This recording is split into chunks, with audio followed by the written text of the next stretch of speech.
Hello my dear friends, I welcome all of you to Vishnu classes. आज हम जो हैं सीडीपी के कुछ क्वेश्चंस जो हैं वो सॉल्व करेंगे, क्योंकि आने वाले टाइम में दिसंबर के लास्ट में हम कह सकते हैं टेट के एग्ज़ाम्स जो हैं वो मोस्टली होने वाले हैं। अगर पीएस टेट की बात की जाए तो वो सेकंड संडे को है दिसंबर के, और सी टेट जो है वो भी उसकी भी डेट बहुत जल्दी आने वाली है। 31 से जो है फॉर्म्स फिल होने स्टार्ट हो रहे हैं। तो अब जो है हम रिवीजन करना स्टार्ट कर रहे हैं, क्योंकि मोस्टली सिलेबस जो है कवर हो गया है। तो लेट्स स्टार्ट। पहला क्वेश्चन आज हमारा ये है कि which of the following principle suggest that different body parts develop at different rates at different stages of development.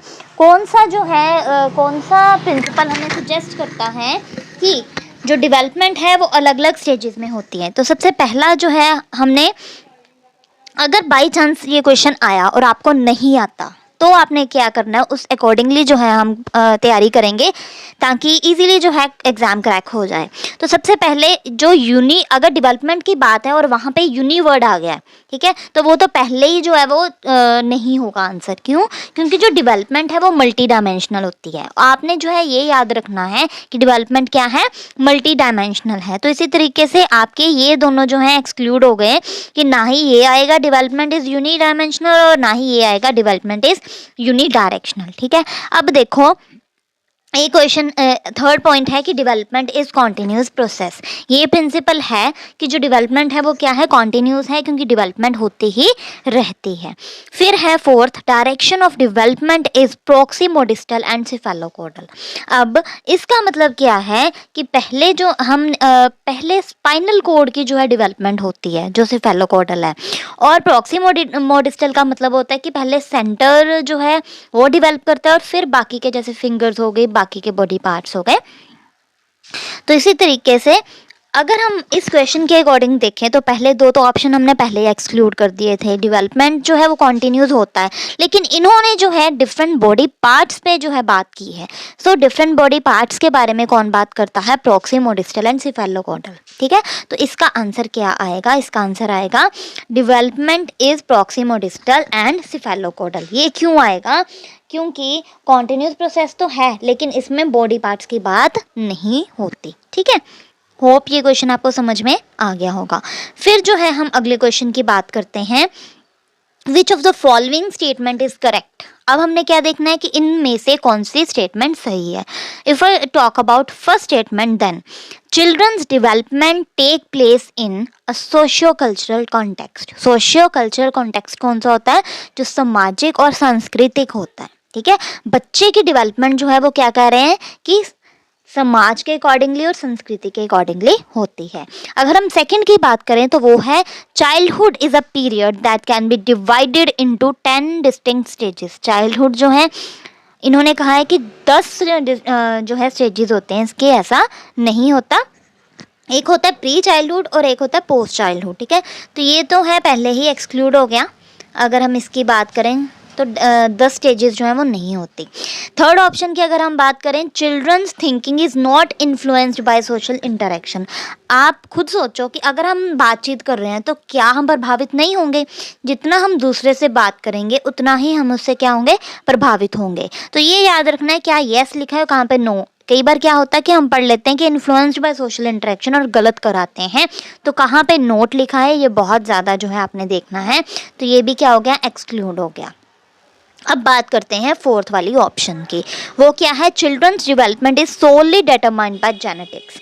अगर आपने बीएड के फर्स्ट सेम में जो है पढ़ा होगा ग्रोथ एंड डेवलपमेंट, तो आपको अभी याद आ रहा होगा कि हमारी जो डेवलपमेंट है वो हेरिडिटरी भी है और जेनेटिकली भी है ना। तो ये भी क्या हो गया, ऑप्शन गलत हो गया। तो हमारे पास ऑप्शन क्या बचा, यही कि चिल्ड्रन की डेवलपमेंट जो है वो कैसे होती है, सोशियो कल्चरल कॉन्टेक्स्ट में। क्योंकि हम जो है हम एक समाज में रहते हैं और उसके अकॉर्डिंग जो है हम डेवलप करते हैं, क्योंकि आसपास के लोग जैसे होंगे उनसे हमें बहुत कुछ सीखने को मिलता है।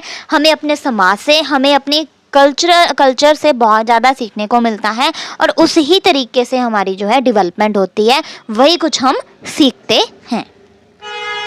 अगर हम बात करें अगले क्वेश्चन की कि according to Lawrence Kohlberg what is the primary basis for 7 to 8 year old childrens moral decision. 7 से 8 साल के बच्चे का जो है मॉरल डिसीजन किस स्टेज में आता है, हमने ये बताना है। तो आपको इसके लिए जो है मैंने वीडियो बनाई हुई है कॉलबर्ग की, अगर रिवाइज नहीं है तो आप कर लीजिएगा। और इसमें जो है स्टेज आती है, अगर 7 to 8 ईयर की बात करें तो वो होती है पनिशमेंट और ओबीडियंस की। कौन सी होती है? पनिशमेंट एंड ओबीडियंस की। बच्चा जो है वो मॉरल डिसीजन कैसे लेगा कि या तो मुझे घर वाले कोई पनिश करेंगे कि मुझे ऐसा नहीं करना, अगर मैं ऐसा करूँगा तो मुझे क्या मिलेगी? पनिशमेंट मिलेगी। या अगर मॉरलिटी की बात करें तो वो क्या करेगा? अपने से बड़ों को ओबे करेगा। ठीक है, नेक्स्ट स्टेप क्वेश्चन है सीरेशन इन जीन्स पियाजे थ्योरी रेफर्स टू। सीरेशन क्या है? जीन पियाजे की थ्योरी में है। ठीक है, तो इसमें जो मैं आपको बता देती हूँ पहले, क्योंकि ये जो है थोड़ा नया है, नए क्वेश्चंस आजकल ज़्यादा आ रहे हैं। सो सीरेशन क्या है? जिसमें बच्चा जो है वो मैथमेटिकल कंसेप्ट जो है वो क्लियर करता है, कैलकुलेशंस वगैरह करता है, उसे सीरेशन कहा जाता है। ठीक है, तो ये क्या है? एक ऐसी एबिलिटी है जो किस पे बेस्ड है? डायमेंशंस पे बेस्ड है कि बच्चा जो है सम्स करेगा, लेंथ ब्रेथ वगैरह निकाल लेगा। ठीक है, सो आपने ये याद रखना है सीरेशन किससे जो है जुड़ा हुआ है? जो हमारी कैलकुलेशन होती है। ठीक है, तो ये जो थोड़ा याद करने वाला ही है, तो एक तरह से इसे रिवाइज कर लीजिएगा क्योंकि आपने ये पहले नहीं पढ़ा होगा क्वेश्चन। सो अगर मैं बात करूँ अगले क्वेश्चन की, जो कि हमारा लास्ट क्वेश्चन है, last question of a day. So ये क्वेश्चन है नसीमा अ 5 ईयर ओल्ड। अब ऐसे क्वेश्चंस जो हैं वो ज़्यादा आने लग गए हैं। कई बार क्या होता है कि ऐसे ही स्टेज पूछने की बजाय वो जो है कंसेप्चुअल क्लैरिटी देखते हैं। तो ऐसे क्वेश्चंस जो हैं आप अगर आपने समझा होगा तभी आप कर पाओगे। सो नसीमा एक ऐसा बच्चा है, 5 साल का बच्चा है। ठीक है, और वो क्या कर रही है? बॉल को बार बार रोल कर रही है। ठीक है, उसने क्ले से बॉल बनाई हुई है, उसे बार बार रोल कर रही है ताकि वो स्नेक बना सके। बच्चे करते हैं ना कि कुछ बनाया हुआ है उससे दोबारा कुछ और बनाने की कोशिश करते हैं, तो उसी तरीके से नसीमा भी जो है वो क्या कर रही है? नसीमा बॉल से क्ले की बॉल से स्नेक बनाने की कोशिश कर रही है। ठीक है, तो अकॉर्डिंग टू जीन पियाजे, अगर हम जीन पियाजे की बात करें तो वो जो है वो क्या कर रही है? ठीक है, आप अब देखो हाइपोथेटिक डिडक्टिव रीजनिंग तो हो नहीं सकती। क्यों? क्योंकि वो जो है बच्चा जब उसकी कंक्रीट थिंकिंग बढ़ेगी तभी हो सकेगा, है ना?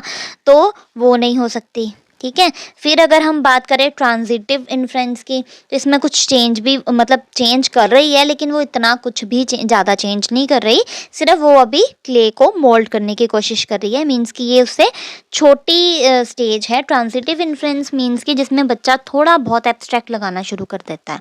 और फिर है एनिमिस्टिक थिंकिंग। एनिमिस्टिक होता है कि बच्चा जो है थोड़ा ज़्यादा छोटा है, इसमें वो वैसे ही अपने ख्याल में कुछ ना कुछ जो कुछ देख रहा है वही बार बार सोच रहा है। ठीक है, तो ये कौन सी स्टेज है? ये है सेंट्रेशन।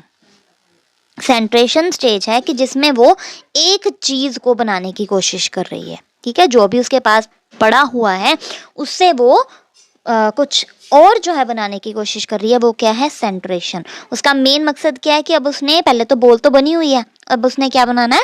स्नेक बनाना है। तो होप आपको जो है ये पांचों क्वेश्चंस जो हैं वो समझ में आए होंगे। अगर कोई डाउट है तो आप पूछ सकते हो। और ऐसे ही क्वेश्चंस जो हैं, जो चाहे वो सीटेट है चाहे वो PS टेट है, ऐसे ही क्वेश्चंस आएंगे। सो रोज जो है मैं आपके लिए क्वेश्चंस लाती रहूँगी ताकि रिविजन होती रहे। So hope you like this. Please like, subscribe and share this channel for more and more videos. Thank you.